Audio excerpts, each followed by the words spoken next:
Hi, I'm Zachary Udall. You're here with Region Rambler, and we're speaking with Joe Pokropinksi, head brewmeister and owner of Pokro Brewing Company. So, Joe, how did you start into this industry? Well, started off home brewing many years ago, and quickly turned into an obsession. Pretty soon I preferred my beer over commercial beer, so I figured it was time to open up a commercial brewery. We know that there's a couple brewers in town. How are you kind of contending with them right now? It's good. It makes Griffith more of a draw for tourists and people trying to plan their beer trips. Craft beer fans are generally, they like to travel and try new breweries. So, At what point did you decide to break away from your home brew and establish this new connection with your community? it was a long journey for me. It was started with a lot of research, 1,000 hours of research, and it kind of came full circle after looking at a few places. Finance firm fell through, and now came back here where I'm in Griffith, and now I have a brewery in my own community. So it was a Long struggle. right. So not getting them, in hindsight, not getting those from the start, ended up being a blessing in disguise, I guess you could say. I see a beer you got sitting on this table here, and you call that beer? This is Caveman Ale. You consider this our flagship beer? Okay, flagship. So that means? It highlights what characters and the techniques involved that highlight our style and what we want our beers to be about. Now, when did you actually come out with this brew? Actually, I made this probably, if I had to pinpoint a date, about 18 years ago. Brewed it for a party. Friend that has a party down south in Rose Lawn, and one night we had a porter mixed with bourbon. We really liked the flavor, so kind of wanted to cook that into a brown ale. And a year later, we had Caveman Ale was born. Can you go through a little bit of the process with us about how you brew these beers, or kind of enlighten us a little bit on this? Well, it's a lot of painstaking choices in the malts, particularly that I like to make. A lot of times, to get one particular flavor requires blending maybe 2 or 3 malts together. That's something uniqueness about our beer, complexity that adds to our beer that we don't think not too many other breweries will take time to do. It's actually the blend itself. Right. Oh, beautiful. So how does your selection process actually work with picking what you want to carry and what you're not carrying? As far as our beer menu? Or? Yeah, as far as your beer menu goes. We like to do that.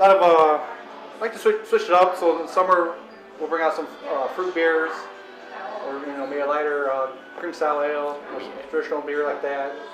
But also got to keep in mind to keep some of the staples on, like our oatmeal stout. And those are more traditional. Right. Of course, our popular IPAs, we always try to keep those available. I got you. So you have your traditionals that you keep on your menu at all times, and then through your seasons you kind of switch it up and give your clients a little bit different. Correct. flavor. We have 12 tappers, so we usually try to keep maybe half those seasonal taps, and plus we brew a lot of Belgian ales, so we incorporate those. And round about how many brews do you have? Have you brewed here commercially, or? Well, have you? At Pokro Brewing? Yeah, Pokro Brewing. We actually brewed. A lot of people don't know this. We actually brewed over 200 beers, different beers. That's not common repeat recipes. Oh wow! It's all original beers, over 200. And we still consider ourselves a new brewery. We're on our third brew system since we've been open. Third brew system in 3 years. So okay. we still consider ourselves growing, new and upcoming, I guess. And I think our beers are progressing along the way too. We're getting more into the beers we wanted to brew, the Belgian beers, which has always been my target list of beers to sell and produce. Of course, Caveman Ale is always on tap now. We always have our Race Cars Unicorn on tap, or Dirty Blonde, some of our staples. They're steady rotation in the tap room. So now when we're actually talking about beer systems itself, you said this is your 3rd system. Is there a trial and error process with this? I mean, you don't make a batch of 1,000 gallons and actually dump it. No, it's more of a. There are certain nuances of the system. How your efficiencies are going to be variable. You can use programs and stuff to predict them, but they're always going to be a little bit different. So you want to check those. But for the most part, like our last system was a little inefficient, which wasn't expected. So other recipes had to be tweaked to fit the system, get the Now, when you say flavors out of it. inefficient, what consistencies are you looking for? It was particularly our mash tun was that's what I really did. I thought I'd be able to match my home brew system, and this wasn't the case. So the recipes had to be tweaked and adjusted for the system. Beautiful. So going up with quantity, adjust all of your ingredients as well. Right. It's not just Not exact multiply science. numbers. No. Okay. So, and from your homebrew system, you brewed in what? Was it what kind of keg? Was it a keg or Igloo coolers? so igloo coolers? Now we're brewing in. Super efficient. Now I got a semi-automated two-barrel brew house Okay. with additional hot liquor tanks pouring it. So And this is all stainless. correct. Beautiful. Stainless and all the piping in between the two vessels are all pneumatic. So it's a lot more efficient Right. when we're Oh, talking yeah. about beer making. Oh yeah. And probably the numbers were essentially I had to go back to the homebrew recipes and base my new recipes off those. So which is excellent, which gives us give me good choices, especially for my particularly for my Belgian ales. Those will all be spot on now, and actually get those in bottles here very soon. We know your last name is Polish. Do you ever focus on the Polish beers and brews? Yeah, occasionally. Right now we have a beer in bottle called it's a Grodziska. It's a real specialized iced beer using smoked wheat malt. It's a ingredient not too available. We actually had to talk to the maltsters here in Indiana. We had to make the malt just for us just to make that one beer. Oh, special. Beautiful. And now that we're talking heritage, so you do multiple Polish beers? Occasionally, usually more seasonals. Baltic Porter, Okay. Grunwald, nice rich dark beer. It's brewed as a lager, so it's still remarkably drinkable and refreshing, even at 8.5%. And we're talking about the Northwest Indiana.